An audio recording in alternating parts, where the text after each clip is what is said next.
Hey, what's up, everybody? Welcome back to the podcast. Today we have a special episode with Jaenga. Patrick, also known as Jaenga, opened a film studio in New York City back in the day and had clients like Steve Aoki, Lil Wayne, Lorde, and worked for MTV as a cinematographer. He produced and shot videos for companies like L'Oreal, Nike, Maybelline, and many others. Fun fact, he actually converted a school bus with a full stage and lighting rig, touring around America for years and grew a following in the festival circuit. Eventually, Live Nation caught on to what he was doing and thought it was really cool, so they started booking him for major festivals, leading to getting signed with Zeds Dead and collaborating with other major artists in the experimental bass or dubstep music scene. We have a really fun conversation. I really enjoyed our chat. We talk about a lot of things, including his school bus adventures, how to balance the mental and emotional journey of being a producer and an artist and what that means. We talk about owning your own brand as an artist, using repetition and other production techniques he uses. So make sure you stick around and listen to the end. Make sure you give Jaenga a follow on the socials. I'll include more links in the show notes about that. And without wasting any more time, let's dive into today's episode. Well, thanks for joining, man. I appreciate you. I've been listening to your Spotify all morning, and I know you had a collab I really liked with Subdocta. He was on the podcast a couple episodes ago. Yeah, I actually, when you hit me up, I listened to that podcast with Preston, and Oh, nice. yeah, it's like you definitely have one of the best podcasts in the scene as far as like quality goes. Like your questions are phenomenal. You dig into stuff that I think people care about, and Thank you. yeah, I was pretty pumped that you reached out. So super stoked to be Dude, having me. I really appreciate that, man. Sometimes, like, you don't always know if anybody's listening. Like, when you're just cranking out content constantly, you just kind of forget to, like, actually see who's out there because you're just looking for the next one. So it's good feedback, and I appreciate that. Dude, Yeah. yeah, man. No, of course. Yeah, and we're in the same neighborhood. We were talking about that earlier in Denver. How long have you lived here? I've been here for a little over 2 years now. I just moved to my new apartment, but I'm still like in the center of the city, which I just fucking love Denver so much, man. The whole scene is chill. Everybody's chill. It I mean, I is. came here from New York, so I came from a pretty tightly wound neck of the woods, and I came out here, and everybody was super chill, walking slower, talking at a lower decibel. I was like, damn, like I think I'm gonna move here. This is like super nice. Yeah, it's definitely a different culture for sure. New York City, it's like everybody's on crack. They're just like sprinting down the street. I actually learned how to walk fast when I moved there because I lived in Chelsea studying Ableton like 10 years ago for less than a year. But what part of New York were you? Well, I was in Westchester. I grew up in Westchester, which is 30 minutes north of Manhattan, and then Cool. I ended up opening a business on the Upper East Side in Manhattan. So I was Okay. there. I was there for about like I don't know. I was probably there a year living on the Upper East Side, and I think that's really where I Yeah. got burnt out because it's just like it's intense, man. Yeah. It's intense.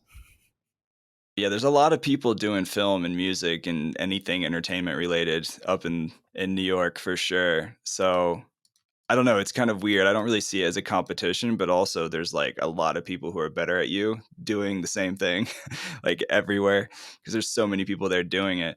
So it's a grind for sure. Totally. Yeah. Either coast, you're going to find a lot of competition. But I think that's something that is healthy to a degree. It depends on how you handle it. Mhm. But, when Yeah. you're in a town where you're the best, there's no reason to be better than you are. And when Mhm. you're in a town like New York, Manhattan or LA or, even Texas is starting to boom. When you're in those necks of the woods, that's where like your true potential shines because every day you're waking up and you know that your neighbor might be better at you than something and it just Yeah. pushes you. Oh, for sure. Yeah, definitely. You got to have that. Having that drive to like become better is like a good existential crisis to have. Dude, totally. And how long were you in New York? Just for that 1 year when you were studying or? Yeah. I took like the Ableton music production program at Dubspot, RIP, and then the program took a dump for a lot of reasons. And then they did everything online. And then I took Daniel Wyatt, who was on the podcast a while ago. He's done a lot of mixing and mastering for like Aretha Franklin, a lot of OGs. He kind of took me under his wing, and he lived there north of Manhattan, and kind of took me under his wing and taught me a lot of mixing and mastering, and got to mentor under him. So Dude, Dubspot yeah, was legendary. yeah, that was the OG platform on YouTube. They were like the first to really make Ableton tutorials on YouTube a big thing. Wow. Yeah, I remember. I Yeah. remember like wanting to go there, and one of my friends was an instructor from Dubspot, and it just seemed so magical. Like it was like the place that had all the answers. Yeah, I felt very blessed to learn from some of the people back in the day when it was like the cool place to be. Yeah. Yeah. But yeah, man, I'd love to learn more about you. I mean, you had this film studio and you studied at where did you study in New York City? You went to a visual arts school, right? Yeah, I my career before music, I was always doing both at the same time, but like one was making income when one wasn't. So I was doing film, and I went to SVA, the School of Visual Arts in Manhattan, and Okay. Yeah. Did you love it?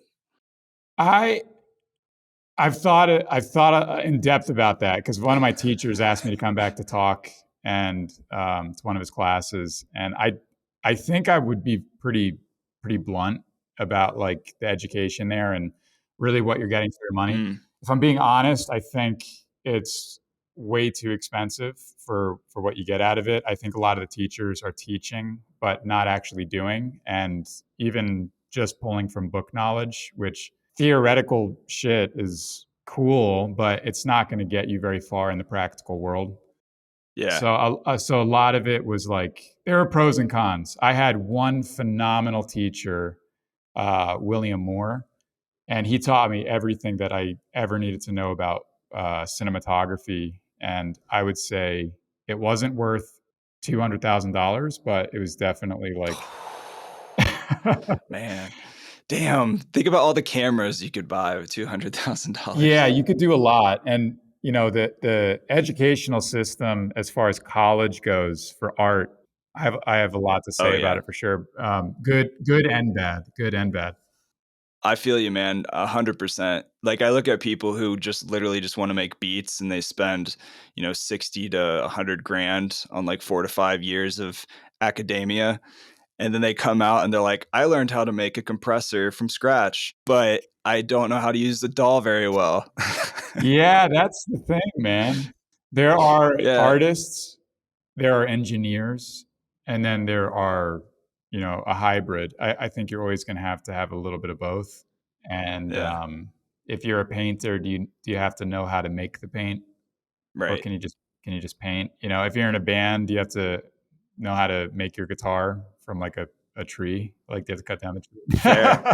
Yeah. I mean, that would be pretty cool, honestly. I would love to learn how to cut down a tree and make a guitar, but I don't think I have time for that. Hell yeah. I think it'd be pretty dope. I think the guitarist of It would. Queen did that with his dad. They both made like this beautiful mahogany, I think it was mahogany, guitar, and he used it his entire career. I love that. Yeah. Yeah, well, I mean, you did have some cool success with your film studio in New York City. And I saw that you've done some cool work and you had clients like Steve Aoki and Lorde and Lil Wayne and a lot of really cool, interesting artists. And was that studio before you started doing a video for like larger tours and things? Because I know that was a big part of your journey of like coming into music as the cinematography and doing tours and music videos. Totally. I was doing tours before I opened the studio, Oh, okay. and I was doing film locally and traveling quite a bit when I was in college, and taking whatever I could get. It just seemed that most of the stuff I was getting was music related. And I don't know if Nice. that was like a conscious thing or a subconscious thing that, you know, maybe I navigated myself into that, but it was enough that it was paying for me to live the life I was living. Eventually, I got to the point where I wanted to have a studio because I figured instead of me traveling, I could have people come to me instead. And having a studio also gave me more room for creativity because I would be able to have all the tools to make music videos, commercials in my studio. So I have the camera, I have all the lights, I own all of it. And I could just make things right there and I don't have to rely on anybody else. Yeah. Yeah, that's super nice to be able to have all that space. That's the hardest part of living in a city like New York is just having space to begin with. Totally, man. Yeah. We had, I think it was a 1,200 square foot first floor and then a 1,200 square foot second floor. And, Wow, that's nice.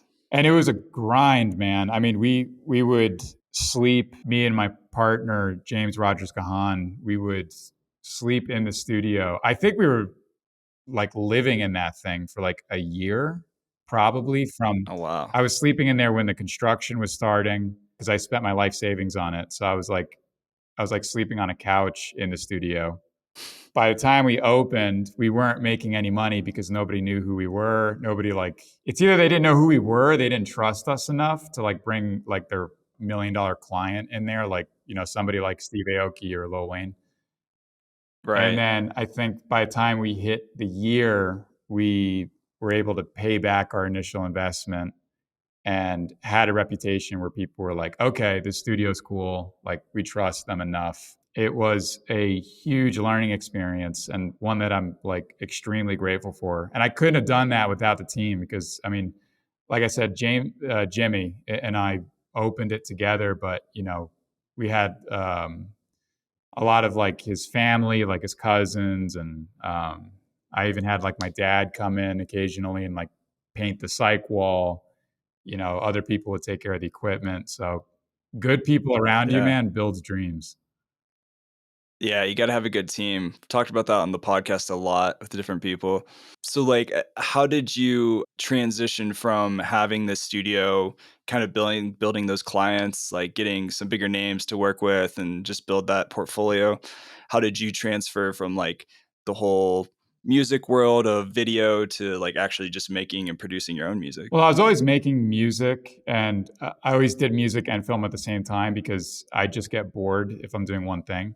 So, Yeah, I mean, as per like most people, I think in this generation, I don't really know, but for me, I always need two things, and I discovered music and film at the same time, basically. So while I was traveling, I was getting super inspired because I traveled the most with Mount Eden. They're like one of the OGs of dubstep. oh, totally. I was listening to that in like 2007. Oh, dude, like, oh, Yeah, that classics. E Sheep and Mount Eden, I was, like, on those YouTube, like, playlists constantly. Dude. Yeah, I know. What was it? Black Mill was like massive at that time. Oh, yeah. Skrillex, Zeds Dead were coming up. I know that Mount Eden was touring with them. I was shooting for MTV when he came to New York, or the both of them, Harley and Jesse, when they were a duo. And I was trying so hard to suppress like being a huge fanboy. And after we did the shoot, we did it at Webster Hall in New York. I just went up to him. Love that Oh, place. dude, yeah, like classic, Love Webster Hall. legendary It spot. really is. And Yep. I went up to him. I was just like, dude, I'm a huge fan. Like, I've listened to your album probably 1,000 times and this and that. And he's like, oh, hell yeah, man. Well, I just moved to Brooklyn and new to town. And I could see that, you know, we could be friends pretty easily because he didn't know anybody there. And I think in that conversation, he's just like, yeah, why don't you just come to like my next gig in EDC in Vegas? And I was like, Nice. hell yes, dude. I think I bought my ticket either that night or the next morning. And we ended up doing the Vegas trip. We did his Sky is Gold tour in New Zealand. I got to, you know, meet his girlfriend, with his now wife. And there was something about Jesse that really broke the veil for me when it came to the way I perceived artists. And I wasn't playing shows at the time. I just was a filmmaker. And I was just there to show people how fucking cool this guy is. And Yeah. like my mission was to show people how amazing Mount Eden was, recapping the show and matching the energy of that night. Mm. And there was something about him, man. Like when he walked up to people, or I should say when they walked up to him, he would never make the conversation about himself.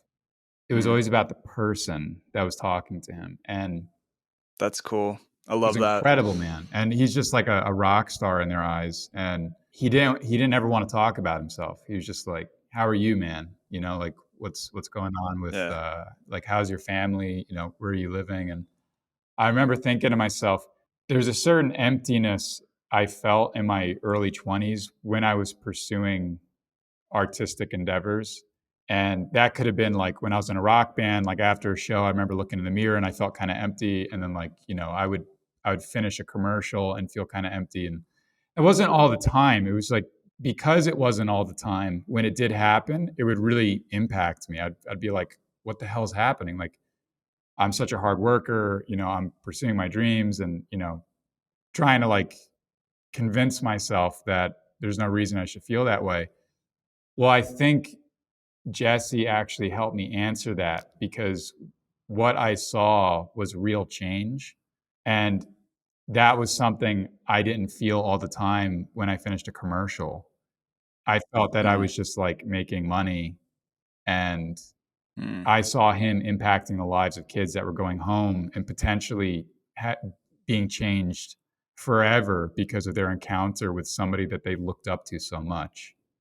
That's cool. Yeah, it's unreal. I love that, man.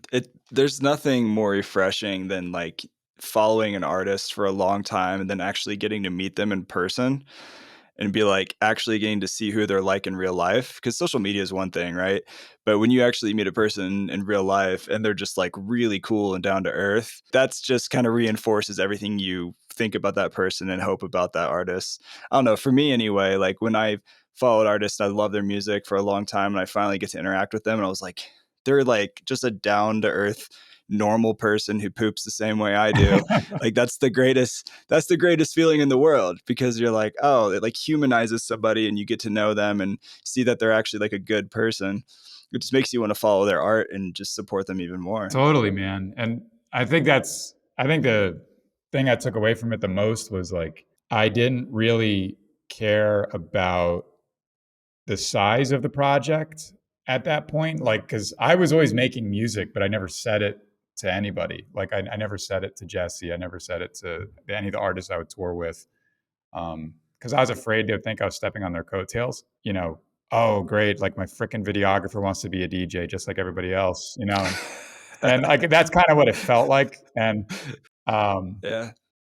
and I remember thinking to myself, like, okay, well, I'm not going to tell anybody that I'm doing this, but also when I do choose to like take it public, because I always knew I would, I always thought to myself that I wouldn't care about the size of the project as long as I can just like Mm, kind of do what I was seeing Jesse do, which was stay like super chill and just be there for like that one kid that might listen to your music. And, hopefully your yeah. project can impact at least one person. I think anybody on the planet can do that, at least impact one person. Yeah, dude, that's a really great mindset to have. Something I need to remind myself of more often too, and I'm probably a lot of people out there listening, is just maintaining that like humble mindset and realize why you got into it in the first place. I think most of us can agree that we started making music for the love of it and not for like the fame or followers and stuff. And I mean, if you are, then you're consider a different career path and go fuck yourself. But I mean that in the nicest way possible. But yeah, I mean, I think it definitely shows. I mean, your videos are like really fun and entertaining. Like, probably brightens a lot of people's day. Like, I know it did me. I saw one of your videos for the first time. I don't know, like a couple months ago, and it was you at the skate park. And your like promotional videos are really fun and entertaining. It's not like go buy my stuff. It's like really fun and like hilarious. Which says a lot about you and your personality, which is great. For anybody listening, go follow Jaenga on Instagram. He's got some great videos about like you going up to random people in a skate park and you're like, yo, you want to see my 360? And you're like wearing your hoodie as like a promo for your merch. and you just like do a 360 jump without a skateboard, and you're like doing tricks with no skateboard, like on the half pipe and stuff. And people are just so confused. They don't even know what to do. They're just like staring at you.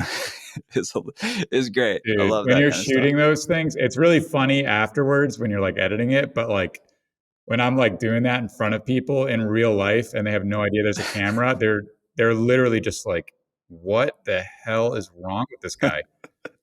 And it's like, I and love that. sometimes I won't even tell them it was for a video. I just kind of walk off and I'm like, that person is going to be confused about this moment for the rest of their lives.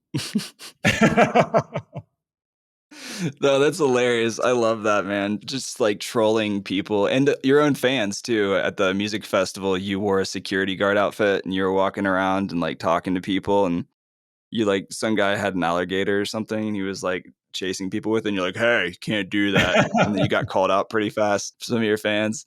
How often do you do that kind of stuff at festivals, like, or shows you play at? It's just like messing with Not people. so often.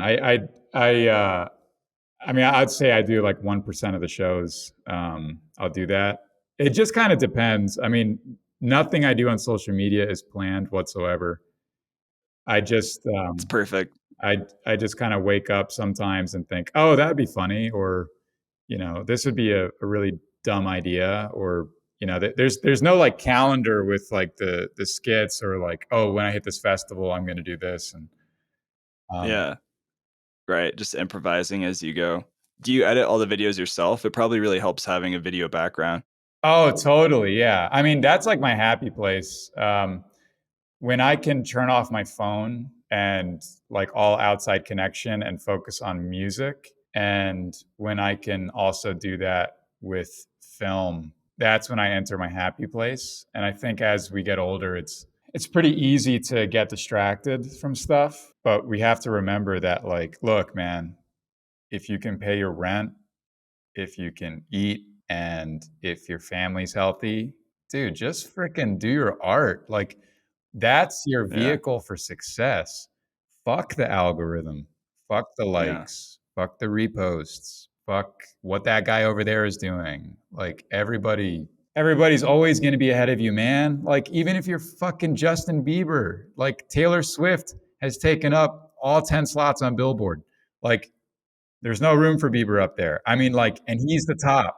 You know what I mean? And he'll be at the top again. yeah, But like, it's just, if you got this mindset of watching other artists and kind of tracking their pace because you're anxious about where you stand in comparison, you are going to have a bad, bad time. Like, probably yeah, worst habit you can ever have. Just don't even do it. Don't yeah, even do it. yeah. I've said this on the podcast a few times, but I really believe that like comparison kills creativity. It really does. Just comparing yourself to other artists. Totally, man. Um, and it's good to draw inspiration, I think, from other ideas and artists. But I mean, you are the only you that exists. I think that's a Dr. Seuss book or something, isn't it? If it's not, you should get some royalties on that. I really should. You should be paying me right now. Children's publishing. Yeah. I would love to talk about also some of these stories and journeys you've had. I just watched your playlist on YouTube about building a school bus from scratch. That's pretty fun and wild. And I have like two other friends that actually did that, but you took it to a whole nother level as far as building basically a stage out of a school bus with like fog and lights and like a DJ booth and like a rack on top for people to stand on top of the stage. It's like a VIP area or whatever. I mean, it's a really dope project and you worked really hard on it. And I watched, that series of how you made it. Um, how long did that take you? What was that process like? Well, it was another case of I spent all the money I had in my account. So I had $4,000, and man, I don't remember how old I was. I think I was 24 years old. I was sleeping at my then girlfriend's house in my hometown. I remember just like waking up one morning and thinking to myself, all the people I look up to musically that have passed away, all passed away when they were 27 years old. And I had not put out an album at that time. I think I put out two singles. And I remember just sitting there waiting my entire life. Up to that point, I was waiting. I was waiting for somebody to discover me. I was waiting for somebody to give me a call and be like, hey kid, I heard your new song and I'm going to put you on this record label. And it was that morning that I was tired of waiting. And I was like, I'm not going to fucking wait anymore. Like this game is done. Like, I'm not doing this shit. What is it that I actually want in music? Like, for real, like an actual, it was an actual question that I finally saw for the truth, which was, we all see like the Steve Aokis or the Skrillexes or the whatever, the major league players.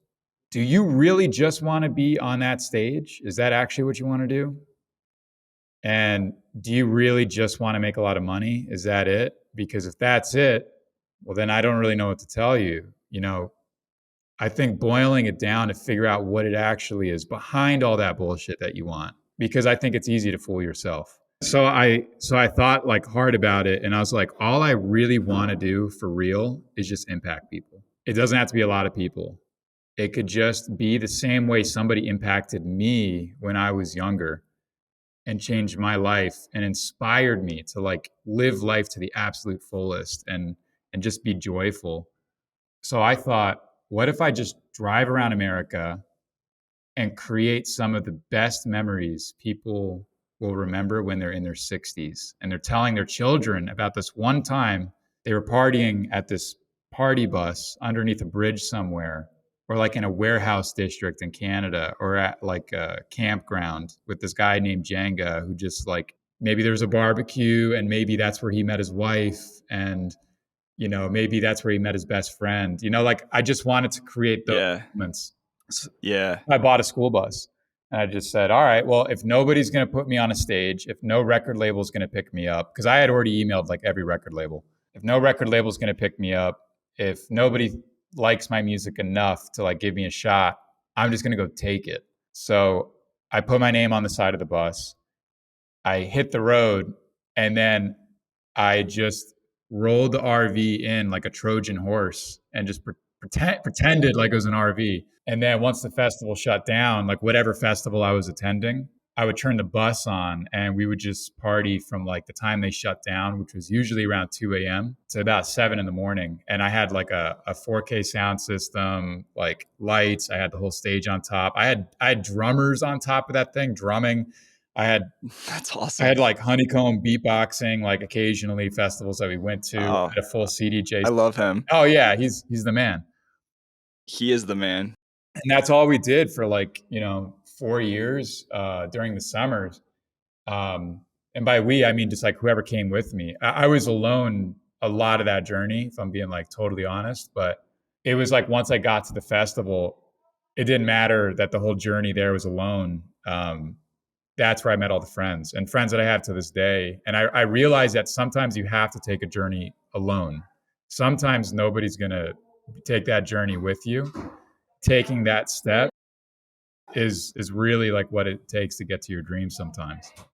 There's a lyric from a Macklemore song, something like, if they're not going to give it, just go and take it. And I think that is something that should be a bit more prominent in the entrepreneurial lane that a lot of kids find themselves in. And don't be mistaken, music is an entrepreneurial lane. You're the CEO of your own brand and business.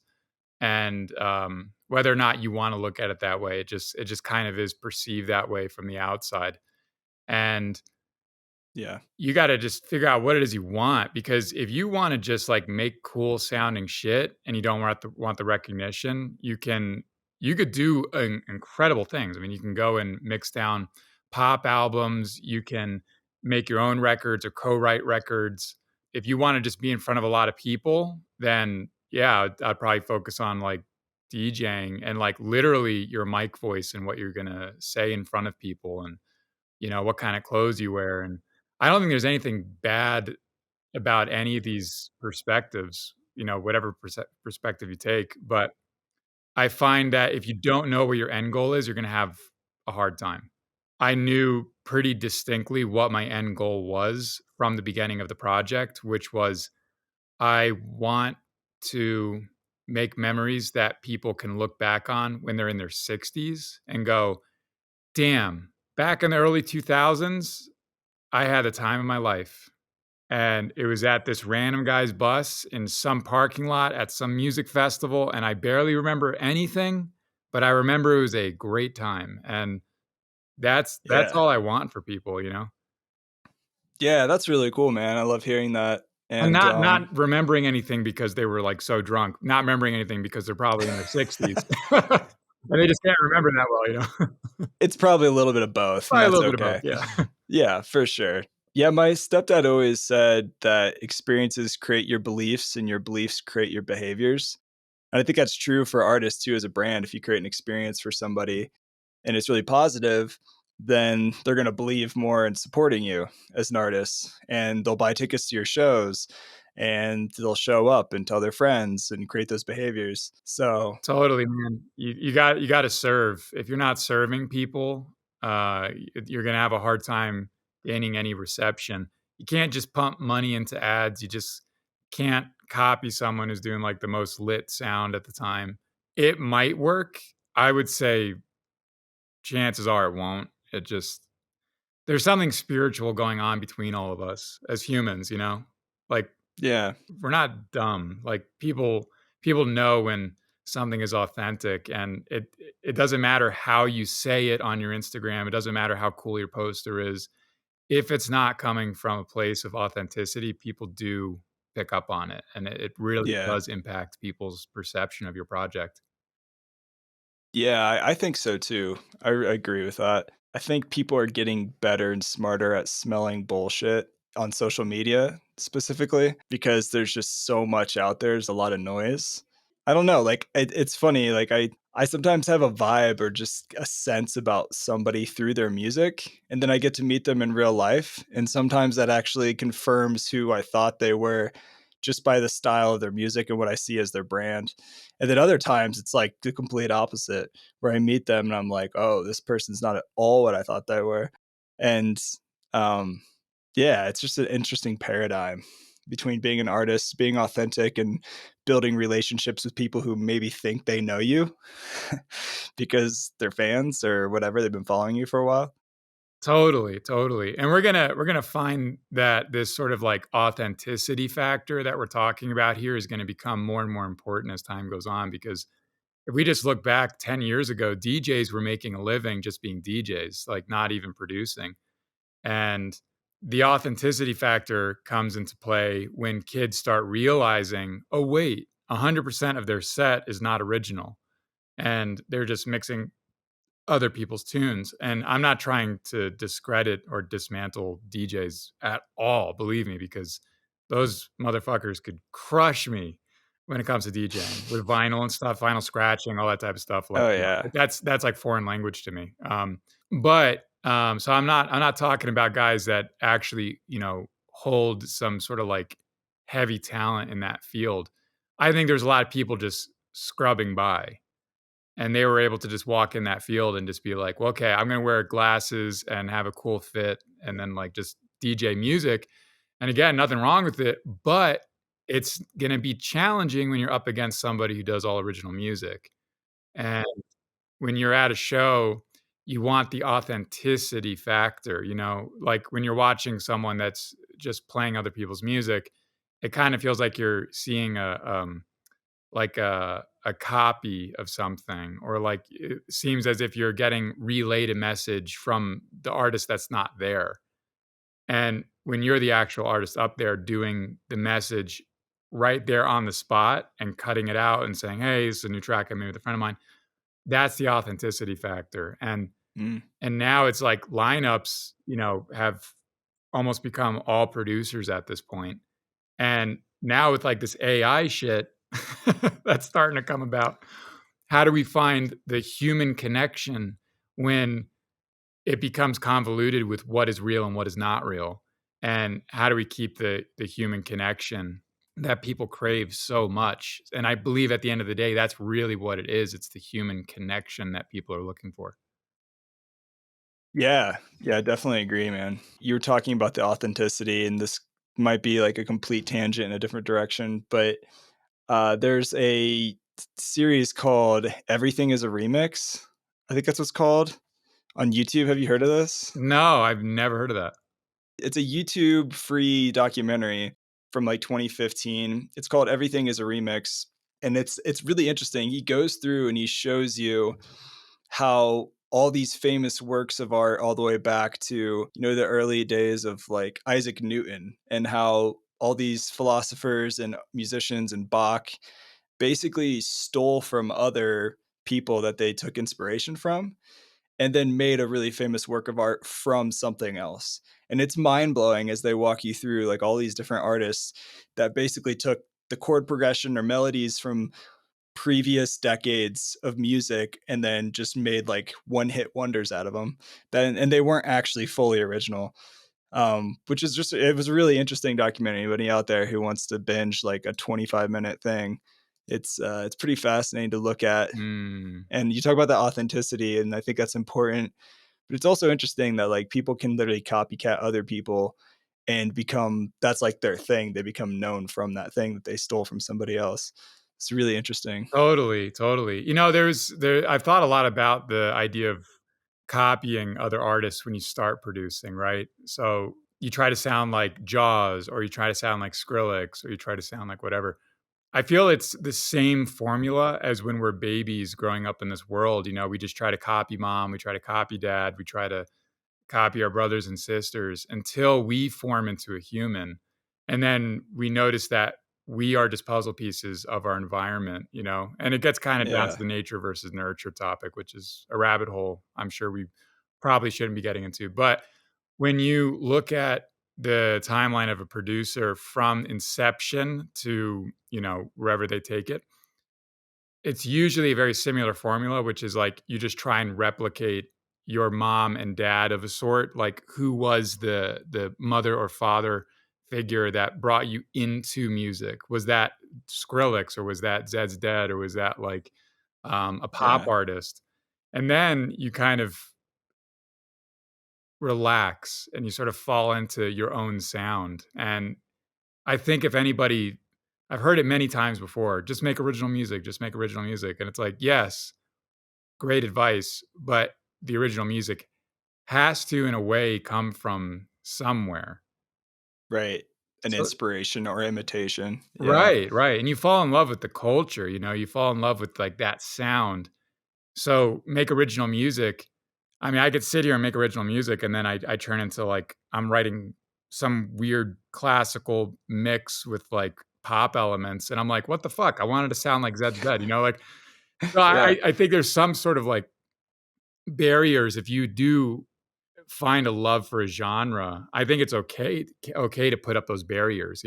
Like, Mhm. you can use the snare that other people use if you know that that's the sound, because like that's very much like if you're gonna be a jazz artist, you're gonna go into like New Orleans as a jazz artist, walk up to the microphone, and then play a Nirvana song. Like people are gonna be like, what the fuck are you doing? Like it's a jazz club, Yeah. homie. Like Right.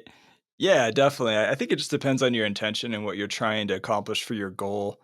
If somebody wants to, write music specifically for a film, then they're going to have to try to limit themselves into a very specific sound.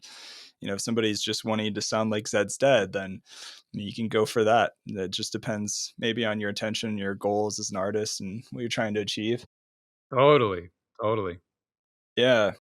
Well, I mean, speaking of musical things, I would love to pick your brain on some of your production workflow and that process, what that looks like. This is the Ableton Music Producer Podcast, and you make some cool bangers.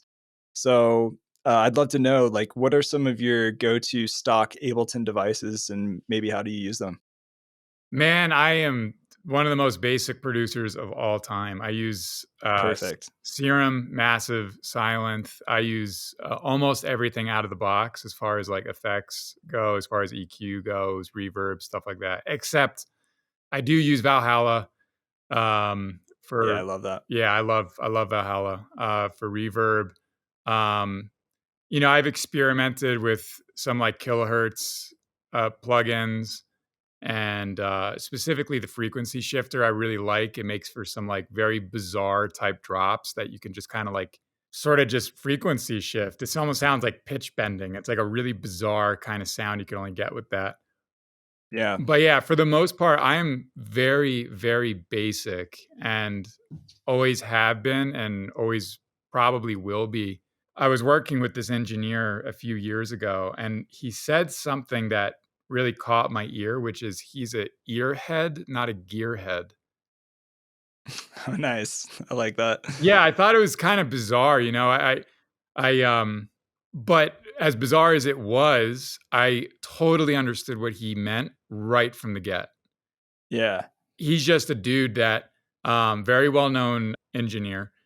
He's a type of guy that does mix downs like on an airplane, like while he's like on his way to like LA or something. And That's impressive. yeah, and I thought it was cool. You know, I was like, all right. I mean, that's kind of my style. I've always I've always been a very on the road type person. I'm always traveling. I have been since I was, a kid with my parents traveling because my dad was Air Force, and then I was traveling a lot because I was a filmmaker and traveling the world doing films. And then now I'm doing this, full time as music and always on planes. I was just thinking, man, I can't have a full studio with like analog gear and all this stuff because Mm, I find inspiration sitting in an airport. Like yeah. it's inspiring to me. You know, I love sitting there and I want everything out of the box. I want to be able to have everything I need right there on my laptop. Maybe I just plug in an external hard drive and Yeah. I could just get straight to it. Yeah, that makes sense. I mean, you want that consistency of sound too if you're traveling and you're in an airport or wherever on the bus and you don't, have your culture vulture rack mounted at home that you can just bring with you. Totally. Yeah, it makes perfect sense. Unless you build out a big studio on your bus, then maybe that's a different story. But Oh man, yeah, that's a dream. Down the line, we'll do something like that. yeah, yeah. I was talking to Preston Subdocta. It was about ganja. They have like I guess a nice studio set up in their bus where they do a lot of producing on the road. I know Odez is the same way. They've got like an actual legit studio on their tour bus, so they're always riding on the road everywhere they go. Dude, the craziest thing about Ganja White Night in particular is that like and not to divert too much from the producing aspect here, but like when I owned my film studio on the Upper East Side of New York, they actually came to my studio to use it. And it was like crazy because I was such a big fan of them. And their tour bus pulled out. Cause I mean, we would get clients coming in all the time that were just like, very notable like celebrities. And it just happened to be Ganja White Night rented the studio. And so they pull up in their tour bus, and I was like looking out the window, and I could not believe it was all Ebo's artwork on the outside. And I'm standing here like, holy shit, I'm about to meet Ganja White Night. And they came up and they were just hanging there with Ebo, and I like shook their hands. I was like, hey, it's nice to meet you. Like I'm the studio owner here. And they're like, oh, nice to meet you, man. Nice to meet you. And it's crazy because now years later, it must be like 5 years later. I'm playing another show with them in Vegas. Yeah, for on 420 or whatever, I saw that. Yeah, it's like wild. It's the craziest thing how like Yeah. fast things can happen. And like so I think if you're like a smaller producer and you're like seeing these big time guys around you, never think that like you can't be playing with them in like a few years. Like it very Yeah. well might happen.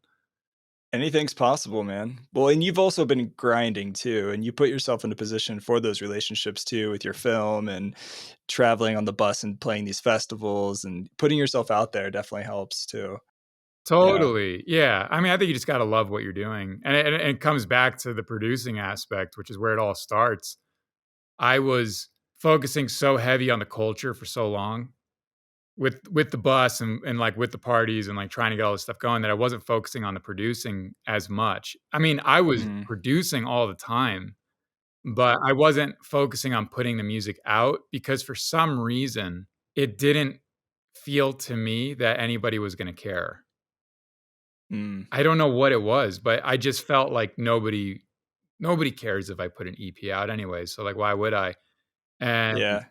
and eventually it got to a point where, like, I just announced that I was gonna have a album release party, and I just set a date, and I just told all my friends and family. I was just like, "Hey, I'm gonna have an album release party. This is the date." And I think it gave me like 2 months to finish an album, and it was like one of the most stressful last week leading up to that party, one of the stressful weeks, most stressful week of my life ever. Like trying to Oh finish wow. this fucking album and constantly questioning, can I even produce music that's good enough to be in an album? And Mm. I was on my bus just constantly questioning how to make a good song and over going over this the same process of like, okay, I can't fuck this up if it's just an 808 with a really sick sort of like wobble over it and like a kick and a snare that cut through the whole mix. I just kept thinking, I was like, if I just make every song like that, it'll be fine. It'll be a banger. And Yeah. and so at the end of the day, all I was trying to do is make an album of like 9 songs that could play at a party and people would just be in a conversation and they wouldn't question that it's like a bass song. That's awesome. Yeah, the goals, a good bass, kick, and snare, the That was about it. essentials. That was about it. Yeah. But, like, when it comes to, like when I'm talking to other producers that, like, get super in the nitty-gritty, like, if I send them a mix, I have, like, friends that I love to death, and I'll send them a song, and I'll be like and part of this process of making this album was this. I would send them a song, and I'd be like, "Yo, can you give me your feedback on this?" And they would say, "Well, I think you need to put like parallel compression on your kick, and I think that that hi-hat needs to cut a little higher." And I'm just sitting there going, Like, what are you talking "What about, do you dude? think about the song, dude?" Like, They probably listen to it on their crappy iPhone speaker too, and they're like, "Yeah, bro, the dithering should be a little lower." oh, man. Well, yeah, it reminded me of something I went through, all the time in film school, which was somebody comes up to you and they say, "I'm making my thesis film." And the first question they ask is, "What camera are you shooting it on?" And if I'm in that conversation, I'm usually standing there with, like, a question mark over my head, like, "What? Yeah. Like, why the hell would you ask what camera?" Believe me, I'm a nerd, dude. Like, I am like, Oh, I'm sure. I could I could literally, like, build 35 millimeter cinema cameras, like, from scratch, like, That's that awesome. that was my Wow. that was my entire education, and I'm like, I would consider myself one of the biggest nerds in the whole school, and I was like, "Why would you ask what camera? How ask what the story is. What is the Yeah. story?" And that's what I think Yeah. with producing, it's the same deal, like, if you're making a song, what is the story, man? Like, Yeah. how does that song reflect with yourself, and does it pull something out of you? Is it so powerful that it can evoke tears, or is it, like, so strong and violent that it just makes you, like, get all that shit out of your head that you were pissed about, you know? Yeah. Yeah. No, that's a really good reminder, I think, to all of us is that it's good to, like, I think, have feedback and be objective, but sometimes you can be so hyper focused on the details that it paralyzes you and it doesn't allow you to even move forward with your track, or you can get caught in the nitty gritty details and you never release it, or overthinking things in the production process. I'm like you talking about traveling with your laptop and producing on the road and stuff. Like I listen and bounce a track that I'm working on at least like 3 or 4 times and take it places before I call it done and listen to it in different environments cuz I feel like that gives me new perspective. And I've sent tracks to friends and it was a house track and I knew they hated house music. And I was just like getting their feedback, expecting the worst. And sometimes I was surprised. And then vice versa. I was like, yo, this track is perfect. And I share with a friend and Mm. they're like you. They're like, yeah, you should just probably like the verse, it just didn't feel right. Or like my favorite is when like non-producers give you feedback on your tracks and try to be technical. Like, I think your kick drum just needs to be a little thicker or something like that. And it's like, I Totally. don't know what that means, but cool. Totally. Yeah. One of, like, the hardest things I think I went through for the first few years of producing was dealing with other people's critique, which was always like a foreign language to me. So, like, I wasn't around other producers and nobody could give me, like, valid technical advice. like, hey, maybe like mono your sub, or Hmm. like, hey, your hi-hats should just be like 3 dB louder. Usually what I would get is like, it sounds good, but like if it was just like heavier, it'd sound really cool. And I'm like, Thanks. okay. And I'm just trying so hard to like just stay super chill and like ask like a normal person, not a lunatic, like what do they mean by that? Because Right. they don't know it.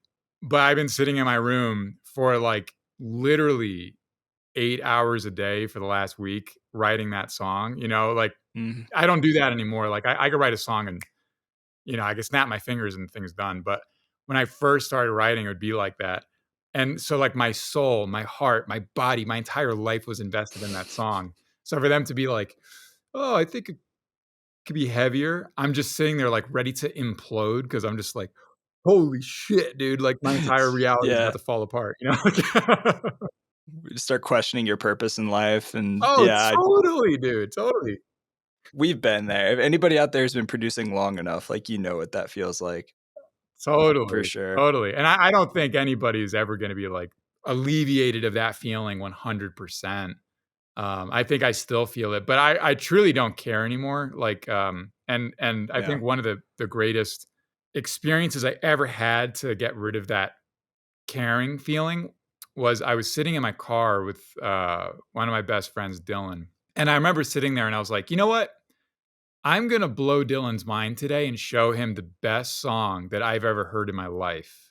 And I realized that I never showed him before. And so I showed him, I believe it was Nero on the Welcome Reality album. And I wanted to show Okay. him one of those songs. And I was like, sit back, man, because you're about to hear one of the greatest songs of mankind. And he's like, show me, dude. And I like played it. And I was like, right when that song finished, I was sitting there like, woo. And I looked over at him and he was just like sitting there. And he's like, yeah, it was all right. Like, it was all right. You're like wiping the tears away. Oh man, yeah, dude. I was like, I felt like I just did like a mile run, like with like ecstasy and like, all this like Yeah. beautiful feelings. And he's like, "Yeah, it's okay." And then he's just like, "So you wanna, like, go in and, like, get pizza?" Because like, we were outside of a pizza shop. I was just like, "What the fuck?" But I remember it was so alleviating because I remember thinking, I was going through all these, like, trials and tribulations all the time because, like, my family and friends that were giving me these, like, very, like, arbitrary, vague feedback on my songs. And I remember just sitting there going, "Oh, so, like, honestly, it just is really all opinion, and it actually doesn't hold that much gravity at the end of the day, It's just like, I don't know, some people are into dubstep, some people aren't. Some people are into house, Right. some people aren't, man. That's it. That's good insight. It's funny because I was literally talking to somebody about this the other day. Sometimes, and I know I'm probably not the only person that takes it personally when like you put all this hard work into something and you share it with a friend, they're just kind of like your friend was like, that's okay. And you're like, well, I just put like 20 hours into that. So thanks for destroying my pride. And but like, and now I'm kind of more along the lines of like, if it's not meant for them, it's not meant for them, but that's okay because that's what I was feeling in the moment when I created it. And in the end of the day, like creating for me is the most rewarding thing too, because that's therapy in the end of the day for me. And I can't take it personally because I don't know if you've ever had this, but you listen to a track in a certain context, in a certain setting, and you're like, that's cool. And then you somehow listen to it again. Maybe it shows up in your Spotify feed or something. And then you're in a different mindset, in a different place, and you hear it and it just hits you completely different. And you're just like, that's really dope. And I find that's really true. It's a time and place when people hear your music because it has a very powerful, to me, it's almost like a spiritual feeling of like every song has a certain amount of energy to it. And if you're not on that same wavelength or that energy level, and this might sound kind of like far out there, but I really believe that the emotional, physical state people are in when they hear music can have a greater impact depending on where they're at when they hear it and how they hear it.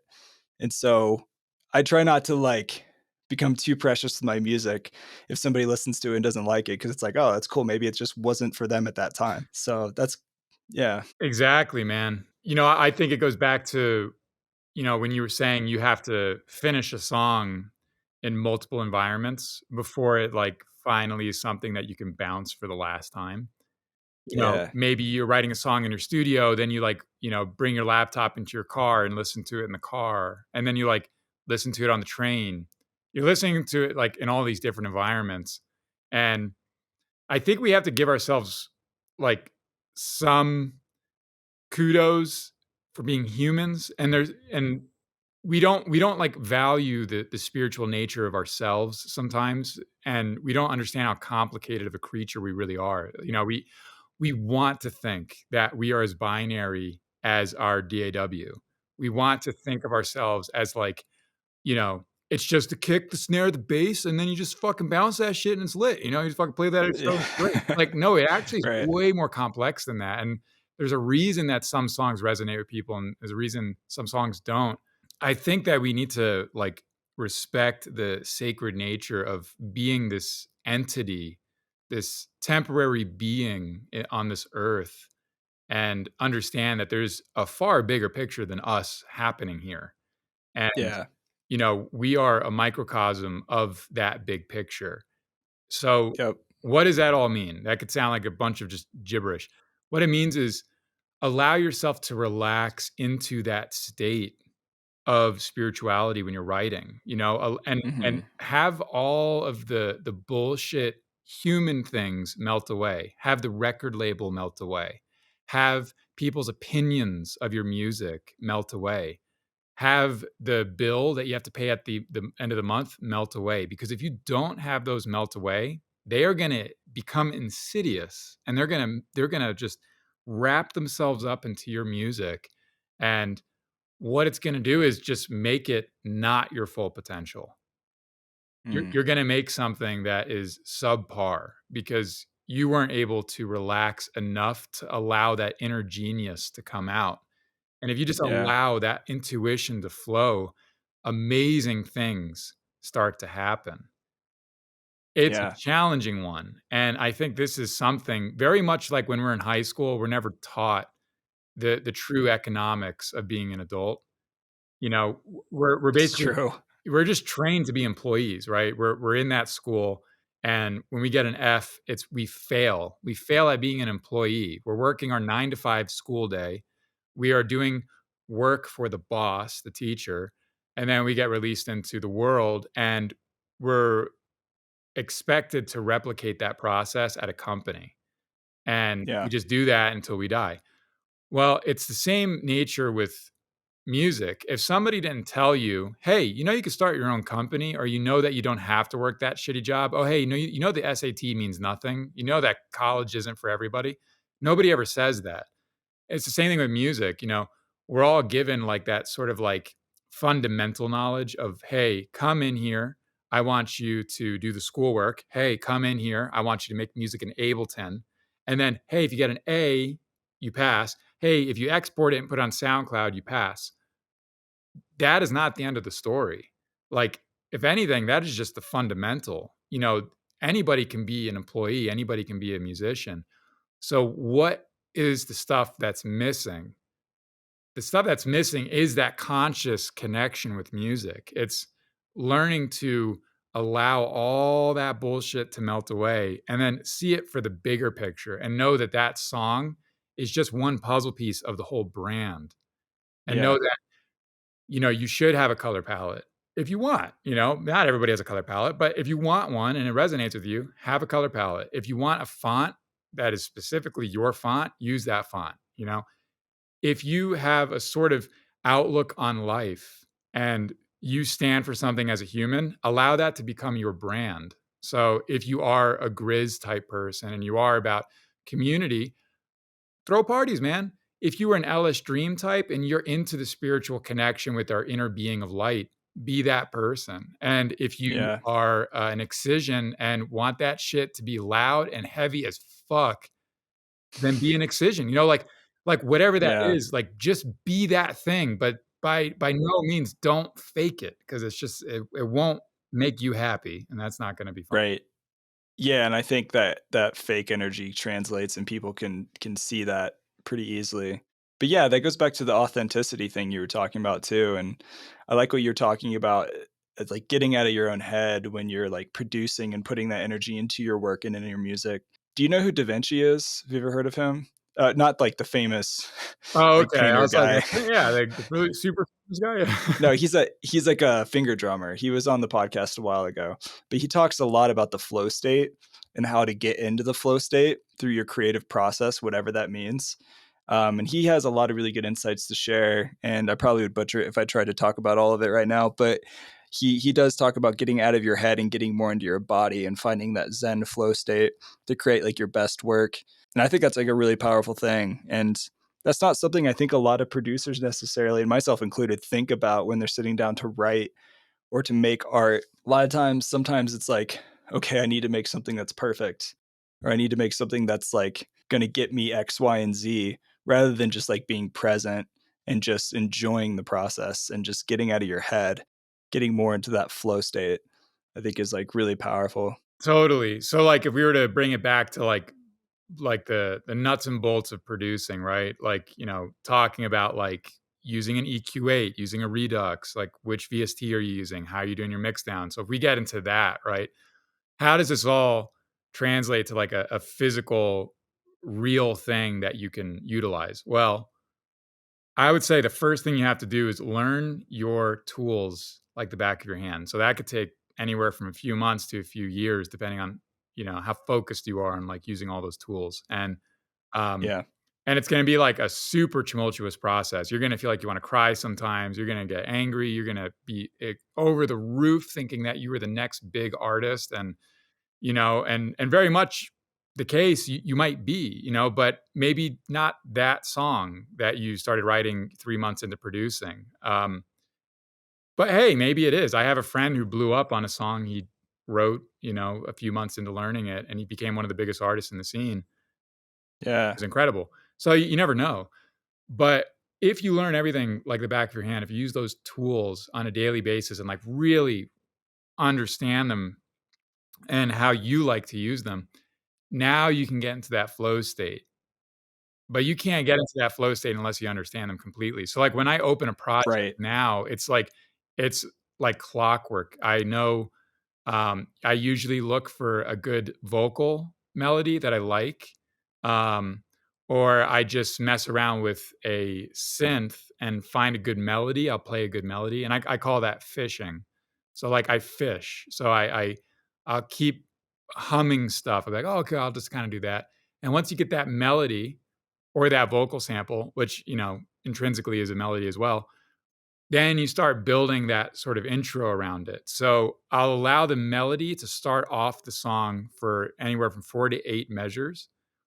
And then I'll bring in the kick and the bass at the same time, maybe some hats or something, build the atmosphere. Is there a little like crackle under it? Is there a little bit of vinyl under it? Is there like a weird bird sound, like reverb way off in the back? Did you like make that super stereo?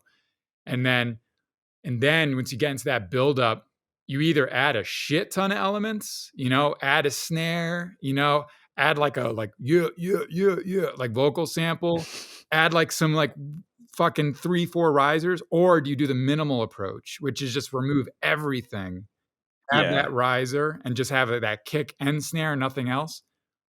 And then into the drop, which is usually just the fat, clean sine 808, maybe a little bit distorted, or just like, a literal just sine wave is usually what I'll use, or just like a 808 sample. And then Yeah. mimic that melody from the beginning, but just a little bit more distorted, maybe a little bit more layered, maybe a little bit louder. And that is my flow state, man. Like that, you know, Yeah. maybe that works for other people too, but like that's the one I figured out by being in the trenches for fucking years, slamming my head Yeah. into the table, and now it's like, oh, I could write a song in, an hour if I feel like it. And not all the Yeah. time, maybe I just suck that day, but Yeah. but We that's all have flow sucky state, days. man. Yeah. No, I think that's a good reminder too, is like you have to know how to use the materials before you can build a house. Same's for music. Like if you've spent only a couple weeks in Ableton, you can't expect to be in that flow state all the time because you're still learning and getting the fundamentals down. And yeah, I like what you were saying about taking some existing pieces from like an intro or a build up and using it in a drop. I forget who it was. I was listening to somebody talk about like the art of repetition and how like our brains and bodies can get more into something that is repetitive. So like if you have something that's more repetitive rather than stuff just constantly changing all over the place and there's nothing that like brings any song back full circle between all the different parts of the song, it's harder for our brains to actually like come together and say, okay, like I can identify with these patterns of what's happening, whether it's just rhythm or melodies. So like our brains are actually designed for repetition, especially with music. Totally, yeah. If you ask a neurologist what is the point of thinking, the answer, as contradictory as it might sound, is the point of thinking is to not think. Hmm. And I don't think all neurologists, I'm not gonna speak for all neurologists, but, the podcast that I was listening to, in particular, the neurologist's answer was to not think, and he explained the idea of repetition and why it's so fantastic for humans. Like, why do we like a melody that we, like, can predict as it's, like, moving on?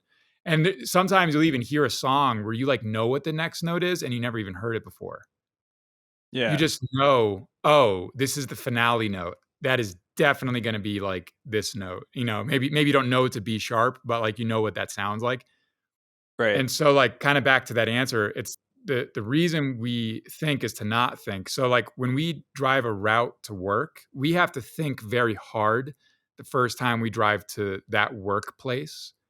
We have to figure out, "Okay, it's a left on Franklin Street, it's a right on Belvedere, and then we're gonna be, like, straight ahead, that's the office."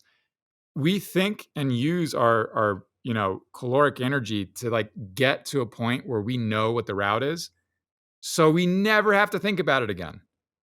Mm. 'Cause now it's just muscle memory. Now we know, "All right, hey, we're cruising. Now we can look at the birds. We can look at that car over there. We can think about what we ate for breakfast." And we don't have to, like, Yeah. focus on this, like, crazy, like, primitive survival mode. We can just kinda, like, chill in, like, peripheral mode now. And that's with Yeah. music too. Like, nobody wants to, like, sit there and, like, work hard to listen to music. Right. You wanna, like, listen, you wanna, like, kick back and know that that melody is dope as fuck, and you could just, like, be like, "Shit, I love this melody, man," and just, like, listen to that Yeah. whole song, and now you hear all the other cool stuff. You're like, "Damn, man, got, like, a rooming car sound in the background." You're like, "This is badass." But you're not gonna be like that if you don't know what the next melody is. You're just gonna be sitting there the whole time, and you're like, "What the fuck, dude? What is the next what? Why did he play that note? Like, what the hell's going on here?" You just turn it off, like, you wouldn't even listen to it. Yeah. Yeah, no, that's interesting. That's really true. Yeah, I don't know, like there's active listening and passive listening, which I've heard it described. Active listening is like you're very much like listening and intensely trying to find all the intricate details of what's happening in a song and like process it. And then there's passive listening, which is usually just like background music or something makes you feel a certain way, but you can't differentiate the different individual elements. And how good producers think of both when they're making it and listening objectively to what they're creating. Totally. Yeah, I don't Yeah. know. It's an interesting world. Yeah, and that's also very similar when it comes to producers that produce music for other producers and producers that make music for, their audience, which typically you'd think of them as not producers. I'm sure a lot of them are. But if you're, making music for producers, you're probably gonna tend to take the active listening route.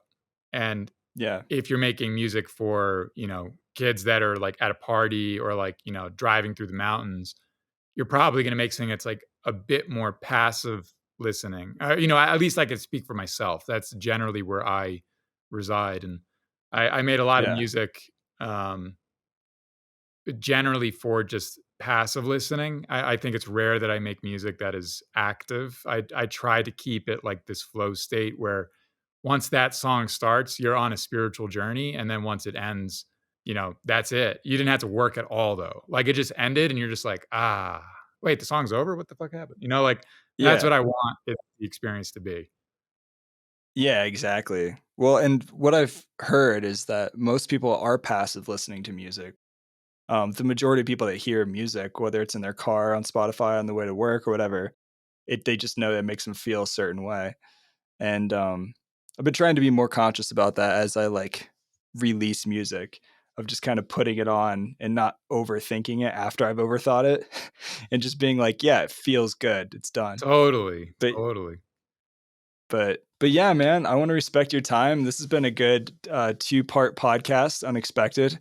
And I'm thankful that you were able to jump back on and hang out for even longer than I was anticipating. So this is great. Dude, totally, man, yeah. Where's the best place for people to connect with you or follow you online? And are there any other upcoming projects you wanted to mention? I'd say social media, specifically Instagram. That's where I post all my super dumb content that makes people laugh. So if you just want to watch Perfect. Yeah. dumb stuff, go on my Instagram, and that's Jaenga Music, JAENGA Music. And yeah, I don't know. I'd say that's a pretty good spot. Yeah, I'm on everything else: YouTube, Twitter, TikTok, but LimeWire, MySpace. yeah, MySpace. You can find that too. Is that even a thing anymore? Is that like I don't know. I don't know. Tom doesn't have any more friends. They all left. bummer? Poor Tom. Dang I it. know. I feel bad for Tom. He is on Instagram though. I saw that. Oh, Started following him. good, good. But Yeah. yeah, dude, no, I do appreciate your time, and yeah, sorry for the switch up on this 2-part, but now we got this nice tree behind me, and It's beautiful. Yeah, that's a nice looking chair. It looks like a king's chair. I It's got know, like some fancy trim on it. I know. I'm in my buddy's house. He has like a lot of cool shit in here. Right on. Some Victorian era furniture. Oh, it's so cool, man. Yeah. Nice. Love that. Living the high life. Well, dude, yeah, you don't live too far away, so it'd be great to see you at a show sometime in Denver. Do you have a show in Denver in the near Yeah, I'm future? gonna be playing Mission Ballroom Oh, sick. coming up, and then I have a headline after that. I don't think I'm supposed to say that, but now you know. It's So okay. so I think we're gonna do that. Cool. And a lot of secret parties. So anybody that has my secret hotline number is going to get a text Oh. pretty soon here, and we're going to be doing another one of our secret parties coming up. Oh, And dope. I I'll have have to some, catch that. yeah, I have some really cool locations coming up. We did the last few at my last apartment building, and then have I don't want to say too much about it, but some very cool secret parties coming up. So yeah, Dan, I'll make sure you get on that hotline too. No, I would love that, man. I'll definitely need to catch a live show. It's been overdue. So I'll be sure to see you in the nearest future. Well, let's do it up, man. Maybe Mission in February. That'd be fun. Hell yeah. Dude, I haven't even been to Mission yet. I've been like so busy and grinding here, and that's the only venue I feel like I haven't been to yet here in Denver. So it's on the list. You're gonna love it. The acoustics are phenomenal, and That's what it's everybody says. yeah, it's a new venue. It just feels new. Everybody in there is a good vibe. It's a good flow. Yeah, I heard it also can expand or retract the stage depending on how many people are in the room, which is Totally. interesting. That's a really cool concept. Like the stage can actually move farther out into the standing space or like retract. I think it is so badass that they do that, and especially for artists that are still growing. It's a wonderful opportunity to play a semi big venue while also not making it really shitty if you don't sell it out. Yeah, that's a weird balance, isn't it? Because I mean, if you don't sell it out, you don't want a big empty space where it just feels like nobody's there. But some of my favorite venues are the more intimate environments where you're like up and close with the fans. Totally, totally. So yeah, I think it was pretty innovative that they did that and allows that opportunity for more artists without this sort of stress of am I going to be playing to an empty room? It's almost like being able to post on Instagram and being able to hide the likes if it doesn't do so well. Yeah.